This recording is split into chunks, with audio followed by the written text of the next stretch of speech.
Assalamualaikum warahmatullahi wabarakatuh. Berjumpa lagi di channelnya Tentang Cara. Pada kesempatan kali ini saya akan membagikan video pembukuan untuk personal ya. Jadi misalnya teman-teman yang punya banyak cabang terus ingin mencatat keuangan pribadinya ya. Jadi bisa mengontrol keuangan pribadinya, misalnya pemasukan dari cabang A, cabang B, terus pengeluarannya juga begitu ya. Bisa menggunakan atau bisa membuat aplikasi dari Excel seperti ini ya. Jadi rancangannya sangat sederhana sekali. Jadi di sini ada dashboard, misalnya kalau ada transaksi tinggal klik ya transaksi. Sini masukkan jenis transaksinya, ada pemasukan, pengeluaran, terus bayar hutang ya. Oke, lalu kalau misalnya pemasukan kita buat di sini, ini ada pendapatan cabang 1, cabang 2 misalnya ya. Pendapatan lain, dan ini masih bisa ditambah ya. Ini masih bisa ditambah gitu. Nah, ini dari akun ya. Jadi kalau misalnya ini pendapatan berarti masuknya kemana nih? Gitu ya. Kalau misalnya masuk ke dia transfer gitu ke BRI pemasukannya. Nah, ini di sini ada saldo saat ini. Jadi BRI sudah kita bisa kontrol ya. Jadi BRI saat ini ada 2 juta, kita tambahkan 500.000 misalnya. Pemasukannya 500.000 input. Nah, maka kita akan lihat di sini pendapatan cabang 1 bertambah. Ya, lalu kita lihat di kas kecilnya ya. Nah, ini pendapatan cabang 1 bertambah. Kita bisa lihat di sini saldo awal aset 12 juta, total aset tersedia 12.200.000 itu ya. Kalau misalnya ada pengeluaran ya, ada pengeluaran, kita pengeluaran di sini. Nah, ini juga bisa ditambah ya. Jadi otomatis ketika pengeluaran dia kategorinya kategori pengeluaran yang tampil ya. Di sini misalnya ada pembelian aset gitu ya. Lewat cash misalnya. Nah, ini cash sudah ada juga ya, saldo saat ini cashnya gitu ya, misalnya 600.000. Nah, kita input, maka di pengeluaran ini pembelian asetnya bertambah ya, dan otomatis total pengeluaran bulan ini juga bertambah. Kalau mau lihat kalau mau lihat akunnya itu, ini bisa ditambahkan ya, nanti akunnya bisa terlihat ya, akun ABC itu berapa saldonya misalnya seperti itu.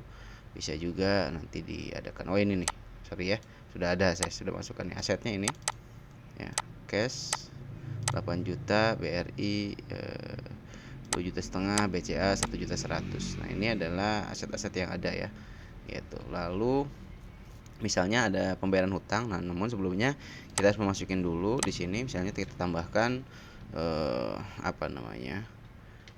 kredit PC misalnya. Saldo hutangnya ini berarti total hutangnya 3 juta misalnya. Ini total sisa ya. Kalau misalnya sekarang udah berjalan sisa hutangnya itu 3 juta ya, masukin 3 juta, jangan semuanya ya. Kecuali kalau misalnya memang kreditnya baru gitu ya. Nah, ini sisa hutang ya. Lalu dibayar misalnya. Nah, ini otomatis nanti ya. Di sini otomatis kita ini belum dimasukin ya, seperti ini.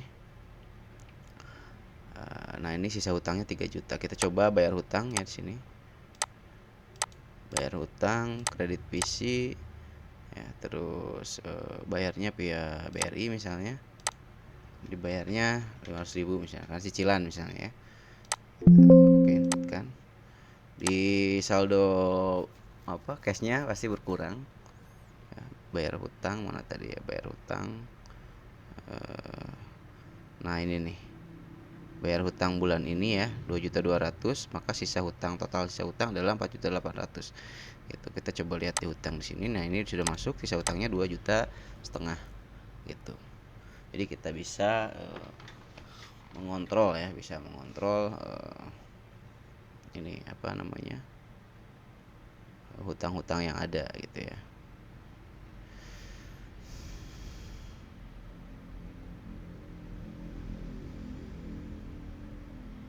Lalu kita coba lihat sini ada arus kas ya. Nah, ini kalau misalnya sudah tutup toko atau sudah ganti bulan misalnya ya, ini untuk rekap bulanan. Kita coba posting, ini akan menghapus transaksi yang sudah sini pindah ke arus kas. Sebenarnya sini arus kas harusnya kosong dulu. kita kosongin dulu di sini.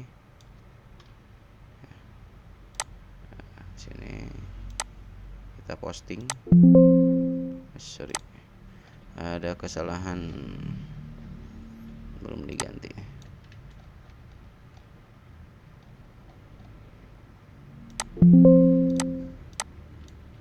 Oke. Nah, data telah disalin terus kas. Maka di kas kecil ini akan kosong ya. Transaksi ini akan kosong. Dia pindah ke sini. Dia pindah ke history gitu ya.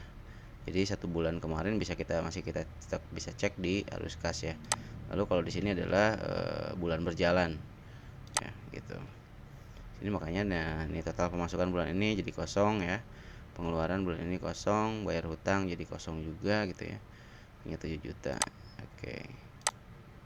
Nah, seperti ini. Ini kalau misalnya tidak ada tinggal dihapus ya. Kalau sudah memang hutangnya sudah dibayar semua ya, tinggal hapus gitu. Oke. Lalu apa lagi? Sudah mungkin ya. Sesimpel itu sih sebetulnya. Jadi kita tahu bisa mengontrol keuangan kita ya.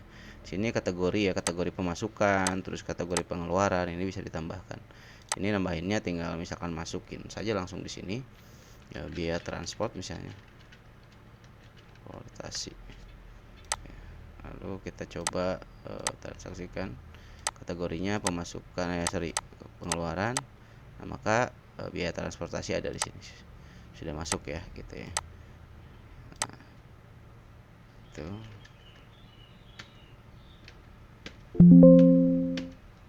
Maka di cash akan berkurang 100.000.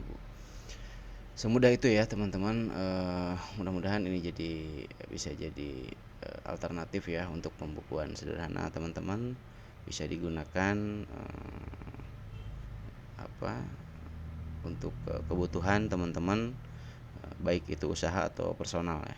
Assalamualaikum warahmatullahi wabarakatuh.